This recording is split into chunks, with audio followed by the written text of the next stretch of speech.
This is Phil Dixon with another edition of This Day in Black Baseball History.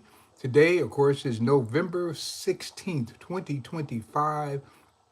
And what we're going to do is talk about historic facts that happened on this day, which is November the 16th. Now, I don't know if you follow me or if this is your first time you see me, but stay a while and you'll learn something because what I do is give you a historic fact that involves an African American baseball player that occurred on this date, and then I give you some commentary related to my own personal feelings or experiences that have something to do with that particular event or a team or player. It just goes from there. And that comes from my 45 years of being an African American baseball historian. I put a lot of time in this, and I've just enjoyed bringing this information to you. Now, I haven't been here doing these broadcasts for, I think I'm probably going on my fourth month.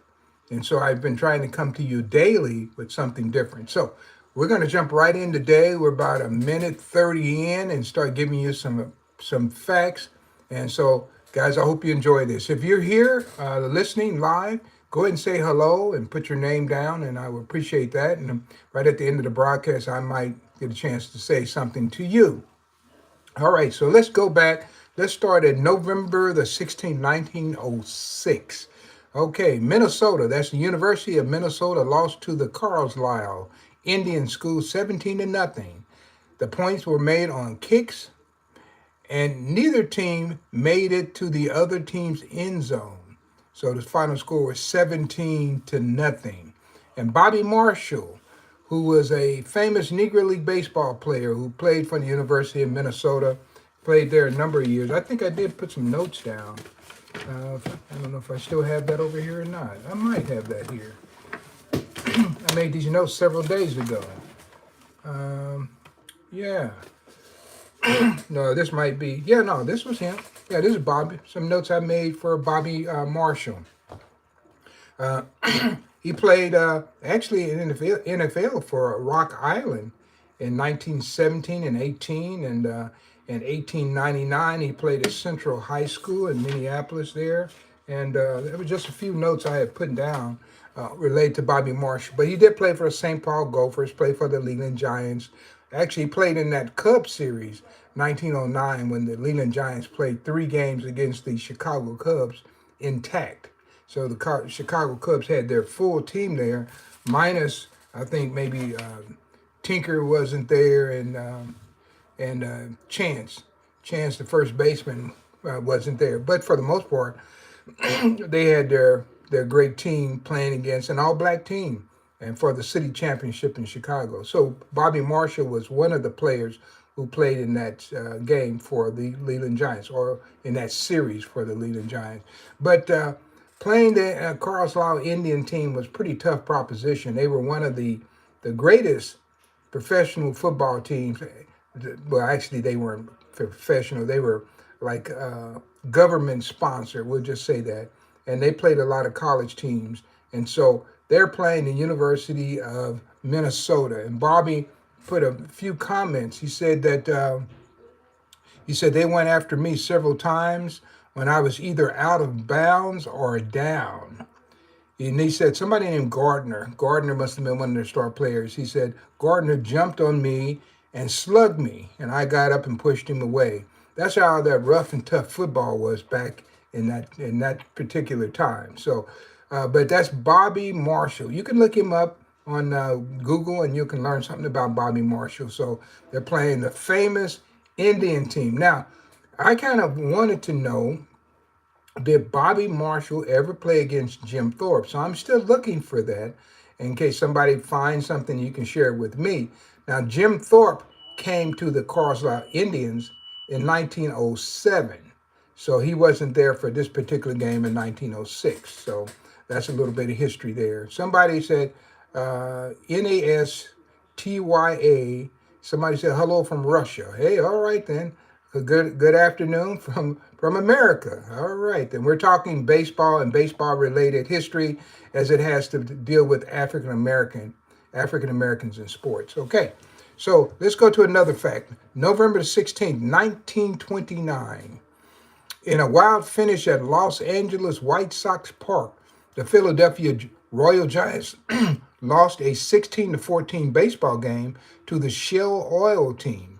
Mickey Heath, who would go on to play part of the 1931 and 32 season with Cincinnati Reds, slugged a pair of home runs for the Shell team.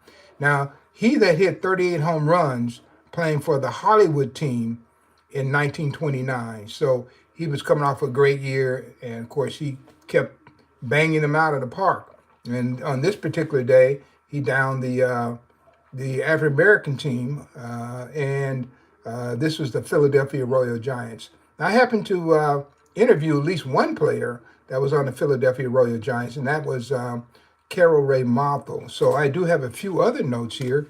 A new Joseph had 4 hits on the day, and Dink Mothel had 3 hits in the losing effort, and Johnson also homered, and Andy Cooper, Hall of Famer, was bumped for the loss. So yeah, I actually interviewed Mothel, and Mothel would come out on the coast quite a bit. So he was one that I talked to. Now, Newt Joseph lived in Kansas City, and of course he died in the 1950s, but he had a company, Monarch Cab.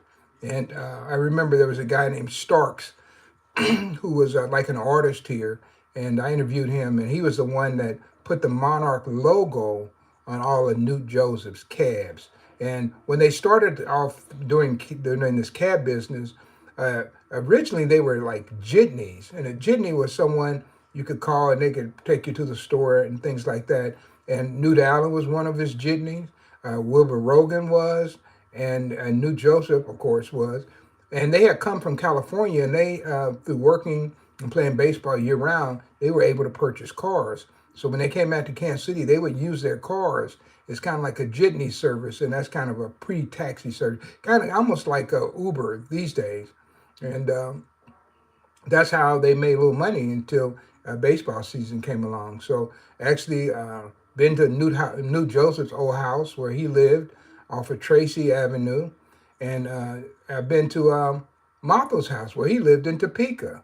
So actually, have visited the homes, and of course, both of them. By the time I got to Martha's house, he had passed away, but I did get a chance to talk to him. So I'm just really proud that I'm able to bring you some real history. We got a few more other people joining us. Someone says Jenis, Jenis. I'm not sure how you pronounce that last name. Lantigua says hello. And someone says, can you say hi? My name is James. James. Okay, I guess that's how they pronounce it. Okay,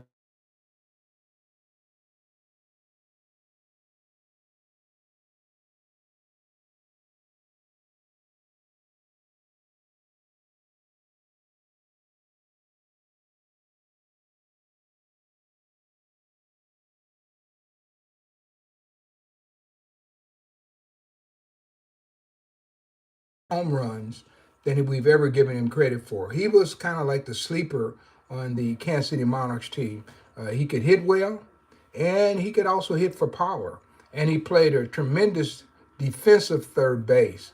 So Newt Joseph, just a genuine guy. I did interview Joseph's sister, and Joseph's sister was from Muskogee, Oklahoma. That's where they came from. They lived not too far from the high school, and she gave me a lot of history. And and then somebody just came in, JEC Jacoli 11, said, nice channel from Oklahoma, one love. Hey, you just happened to chime in, and I'm talking about Muskogee, Oklahoma. So, yeah, Oklahoma is one of the places where I've presented in many times. And so I didn't go to Oklahoma this year, but hopefully that'll change next year, and I'll get a chance to go back and maybe speak in Muskogee, Tulsa. Guthrie, I presented there before, of course, Oklahoma City, but other places as well. So appreciate that. Somebody said, yes, sir. My son plays baseball at Edmond State FE. Not sure what that is. I just subbed. Okay. All right. So you've got a son that's playing baseball. That's great. It's a great game. So appreciate that. So I'm going to go to another fact. All right. So remember, I talk about baseball players who also played other sports. All right. And someone, he said, correction, that's Santa Fe. All right. Okay. So I talk about baseball players who were in the Negro Leagues who played other sports. So let me give you another one. All right. And these are names you probably aren't familiar with. You probably never heard of Dink Motho or Newt Joseph, and those guys, Andy Cooper, who went by Lefty Cooper. You probably never heard of those guys. So I'm kind of introducing you to some different people. And of course, you probably never heard of Bobby Marshall. But here's another one. Another guy who played baseball, and I've talked about him quite a bit during this fall season. And his name is Jumping Joe Wiggins. And he ran a touchdown for Howard University's 46-yard line to give Fisk University a 6-0 lead in the football game, and Fisk would go on to win the game 31-0. And Wiggins finished the day with 3 touchdowns. Now Wiggins, and this game occurred on November the 16th, 1929. Now Wiggins also played baseball for the Nashville Elite Giants, and so he was a great multi-sport athlete. And I happen to think that he was probably better at football than he was at baseball. And I would say the same thing with Bobby Marshall. I think he was better at football than he was at baseball, but they were able to play both. And at that particular time, trying to play professional football, you couldn't earn a living, but you could do that playing with baseball, especially if you're on a barnstorming team. All right. And I see Bob Poet has joined me. Bob's always been great and follow me. So I appreciate you catching me live today, Bob. Just want to say hello and thank you for your support, your continuing support. Bob's one of my really loyal followers. And you guys, I appreciate the people who come back over and over and over again. All right. So let's go. So we just finished November 16, 1929. And now we're going to go to November 16th, 1940. And when I finish that, I'm going to give you a what I call an all-star lineup that was presented by a guy named James Smith in 1909. I'm going to give that to you today. I got a little more extra time. Okay, so this is my last fact for today. And it occurred November 16th, 1940. And this is Jackie Robinson. Broke a 20-20 tie game with a 61-yard touchdown as the UCLA Bruins, defeated Washington State, the Cougars, 34-26. And to finish his opponents off, Robinson ran for another 75-yard touchdown from scrimmage. Okay, and Jackie finished the day with 3 touchdowns and kicked 4 goals.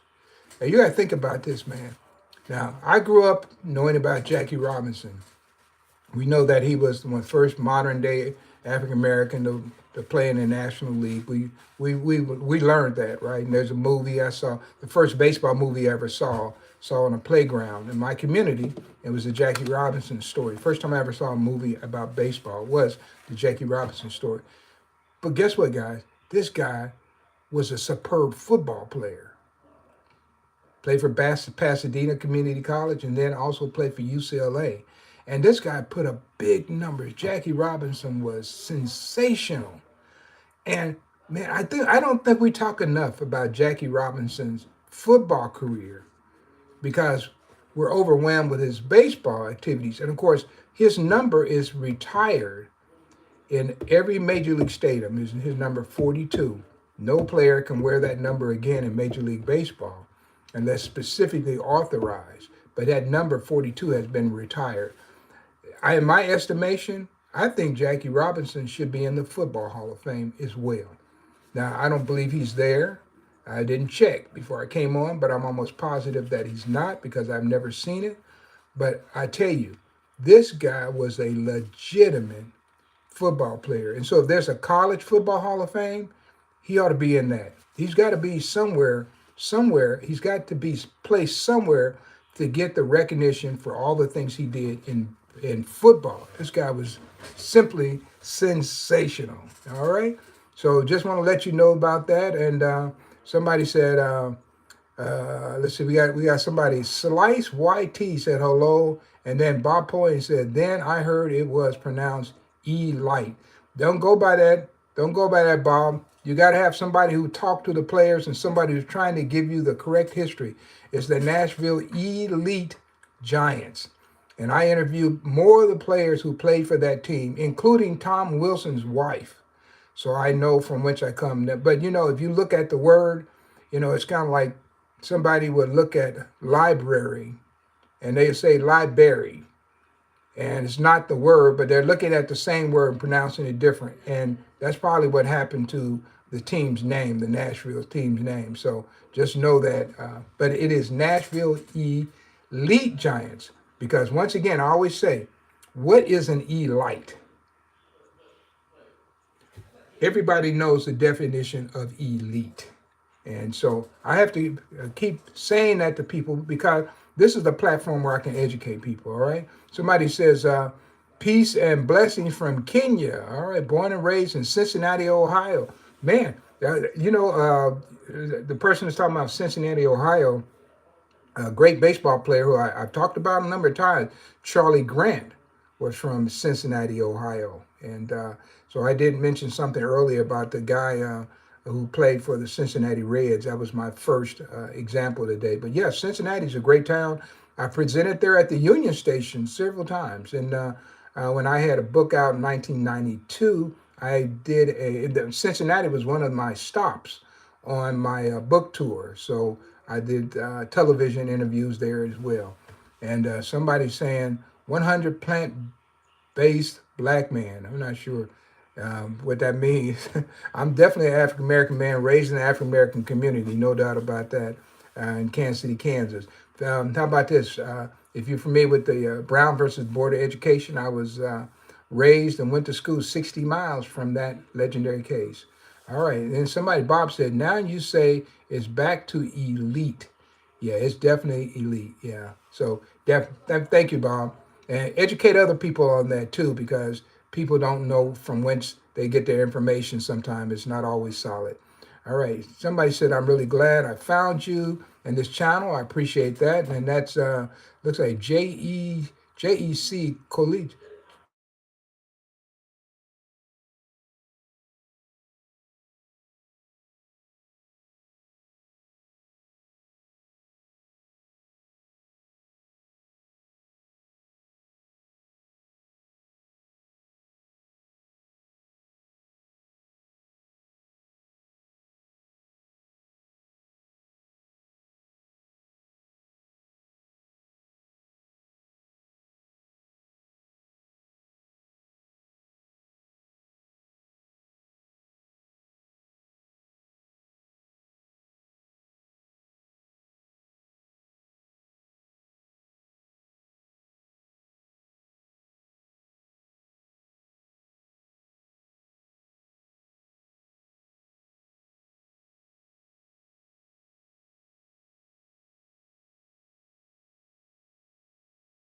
All right. Is that better? Can you hear me now? I keep getting this a little warm.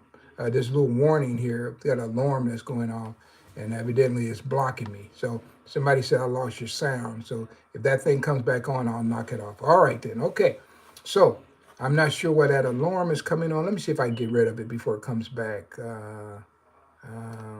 Okay, it's going to come back, and that's what blocked my volume. So hopefully it didn't go too long without you hearing me. So I appreciate that, and I get this little alarm coming off, and lets me know different things, when to take my lunch break and when to get off my lunch break and all that kind of stuff. So anyway, I do want to go, and I just want to mention some names. This is from John H. Smith.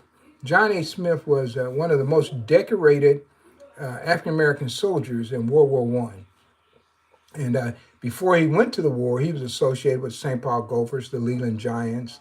And afterwards, he did a lot of writing related to the Negro League. So in 1909, he was the manager of the St. Paul Gophers. And that year, he began to talk about what he felt was his all-star team. And I thought I would just share this with you, a few names that you don't get a chance to hear about very often, but I talk about them quite frequently. So this is his All-Star team from 1909. Man, that's a long time ago. Okay, Mike Moore, who I talk about frequently, was his first baseman. Mike Moore from Chicago. Nate Harris from the Leland Giants was his captain and second baseman. Nate Harris was also a great football player. He and Pete Hill actually played on the same football team. Pete Hill's in the Hall of Fame. Nate's not. But they played on the same football team in the fall of 1905. A lot of people don't know Pete Hill played football as well. And then he had as a shortstop from the Philadelphia Giants that year. It was John Henry Lloyd, great shortstop, great hitter, tall guy. And a lot of people don't know John Henry Lloyd was knock-kneed. Somebody knows what that means. And so you don't see a lot of stolen bases for him. I remember growing up watching Tony Oliva bat. He was also knock-kneed, so that can slow you up a little bit. And then at third base, he had a guy for the St. Paul Gophers named Bobby Wallace. I don't think I've mentioned Bobby Wallace much at all in these broadcasts since I started 4 months ago. So I'm going to have to put an asterisk by his name and make sure I get you some information on Bobby Wallace. Also, as his left fielder, he had Frank Duncan. Now, there are more than one Frank Duncan. So we're talking about the Frank Duncan at the turn of the century, who was from Montgomery, Alabama. And I wrote about him extensively in my book, the 1910 Chicago Leland Giants. So I wrote a great biography on Frank Duncan. He was a superb player. And I also would say that in 1910, the outfield of Frank Duncan, Andrew Payne, and Pete Hill was a better outfield than most of the teams in the National and American League. Just imagine that. And I go my whole lifetime almost and never get a chance to know who these guys were. So, all right. So anyway, that's Frank Duncan. And then, of course, you got Pete Hill is a center fielder. And how about this? Andrew Payne is his right fielder. Andrew Payne out of Anacostia, Washington. If you go to Anacostia, that's where Frederick Douglass has his great home. It's built up on the hill in Anacostia. And Payne came from that area. And his name, Payne, the most prolific slave holder in that area, and who enslaved African-American people, his last name was Payne. So I'm sure that Andrew Payne had something to do with that connection to that former slaveholder. All right, but Andrew Payne was superb. I'm telling you, he was a great player. That outfield was solid, and this guy, James Smith, recognizes it as well. And I've talked about them many times. Okay, and his catcher, he had Bruce Petway. Bruce Petway, a lot you can say about Bruce Petway. Major league catchers are a whole lot heavier. Bruce Petway, if you know sizes in boxing, he probably would have been considered a lightweight boxer. He's probably 138 pounds or something like that. But Bruce Petway had one of the greatest arms of all time. And I feel really badly for people who follow history because Bruce Petway isn't even in the Tennessee Sports Hall of Fame. And that's a daggum shame because that's his hometown. He grew up in Nashville, played for a bit for the Cairo, Illinois team. I mentioned that yesterday, I think it was. All right. And then his pitchers. Well, actually, his catcher, he had one more catcher, Pete Booker. Pete Booker out of Richmond, Virginia. I've always done a lot of work with Pete Booker. I'm still digging into Pete Booker's past. So hopefully I'll be able to tell you more about Pete Booker as we continue these broadcasts. So I'm always digging into Pete Booker because Booker appeared on some really good teams, including the 1905 Philadelphia Giants, the 1910 Chicago Leland Giants, and the 1911 Lincoln Giants, who were pretty good. Lincoln Giants out of New York. So, all right, Pete Booker is another one I love talking about. Okay, and then his pitchers. He had four pitchers: Walter Ball, Andrew Rube Foster, Pat Doherty, and Dan McClellan. Pat Doherty was excellent. Pat Doherty, the problem with Pat Doherty, as far as like getting more recognition for Pat, is he threw his arm out probably in about 8 or 9 years. A lefty, he pitched a lot, and his arm went bad. And so he doesn't have the longevity of wins and things like that could get him probably on a Hall of Fame list. We do know that he was from Kentucky. Now, If you go online, they say he was from Summer Shade, Kentucky. But when I did my 1910 book and I spotlighted him and I went through all the census, you can't find him in Kentucky. You can't find him in that town. But that was the town that was put on his obituary, and it was also put on his death certificate. So I don't think that he was born in Summer Shade. I think he was born somewhere else. And so, but I go into detail in that book. So if you don't have that book, guys, you might want to get that book because that book won a Best of Illinois Book Award. And so when I'm writing books, I'm not playing, guys. I lay it out, and a lot of people like my writing style. But if you read one of my books and you read another book, say on the Negro Leagues, one thing when I look at so many books on the Negro Leagues, guys, I realize it's just the same cup of coffee warmed over. But when you read a Phil Dixon publication, you're going to get a real solid education. So Pat Doherty, he's a lefty. Dan McQuillan, now I could make a good solid case for Dan McQuillan to be in the Hall of Fame. That's in Cooperstown with all the great lefties of all time, left-handed pitchers, the famous southpaws. He should be there. Of course, Walter Ball is another guy made a legitimate argument about. Walter Ball is a great hitter. He pitched the first ever game in the history of the Negro National League in 1920. And so he was around from 1905. Matter of fact, in 1905, he beat the Brooklyn Dodgers team of the National League intact. So this Walter Ball was a good. And then, of course, he plays for other teams, St. Louis. He was around Chicago.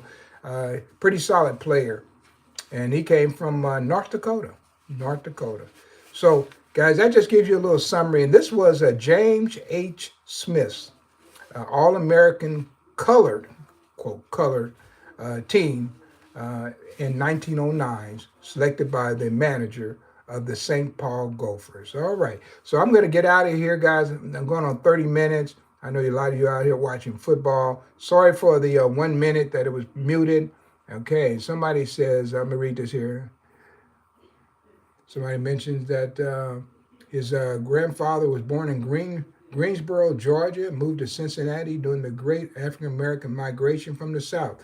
I understand that because my family was, on my father's side, was from Louisiana. They were from Louisiana, and they moved to Kansas City during the Great Migration. So you're talking about somebody also who was involved in that. And we think about these things as being way back, but this is a part of our history, and we're still in place. We're still in place. And so otherwise, I'd be giving you this broadcast from Louisiana. All right? Okay, so I appreciate that. And that's 100 place. Well, okay, so your name is 100% plant-based black man. All right. I'm going to have to follow you. You got some interesting history there. I didn't know what that was before. Okay, then Bob Poet says, Pete Hill's great nephew is active in youth sports and an advocate for his memory. Yes, I am a part of the Pete Hill Foundation as well. So I talk to Ron Hill quite a bit, maybe a couple of times a week. Okay, and it's somebody says this is already my favorite YouTube channel. Hey, I appreciate that.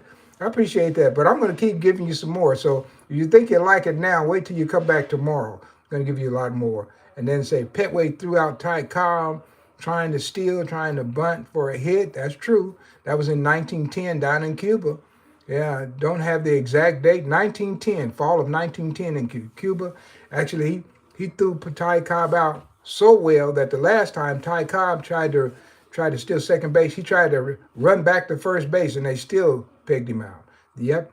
And then somebody says, Phil's Negro Baseball Leagues of Photographic History, Casey Award winner back in 1992, highly recommended. Yeah, guys, I've been out this. I had 2 books come out in 1992. One of them won the Best Baseball Book of the Year and a Casey Award. And I haven't won a Casey Award since then, but I had a book, to me, my Dizzy and Daffy Dean Barnstorming Tour is the book called The Dizzy and Daffy Dean Barnstorming Tour, Race, Media, and America's National Pastime, was strong. It was a strong book. And if you don't have that one and you want to educate yourself on baseball and American history, I write and I am able to dip into the social history along with the baseball history. As you can see, I'm doing the same thing here. So Guys, I just want to thank you for joining.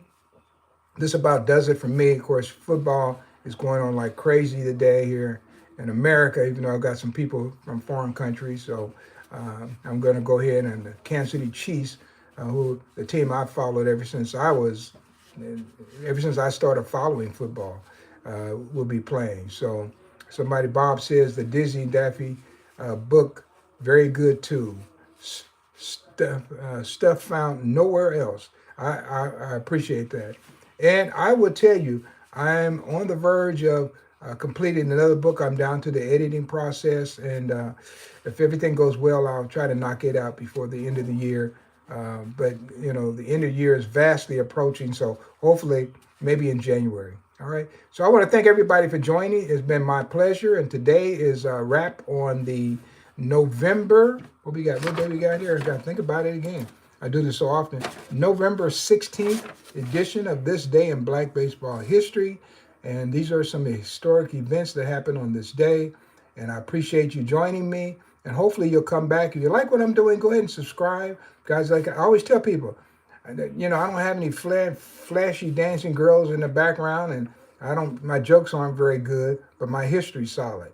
So if you like that, and if you want to follow somebody who's well read on this history and the culture of the United States, I would appreciate that. And then also, I come from a historic family. And one of my great uncles was the first black to serve a full term in the United States Senate. So I have a legacy that I have to fulfill as well. I want to be famous like he was, and at least, if not famous, certainly make contributions to our culture, like my relative, the famous Blanche Kelso Bruce, Senator Blanche Kelso Bruce. All right. So thank you guys, and I will see you again. If something comes on today that I think I'm just fired up about, who knows? I might bounce in the night. I never know. But in the meanwhile, go ahead and subscribe and keep following me, and I will keep giving you information as long as you are out there wanting it. Have a good day. Bye.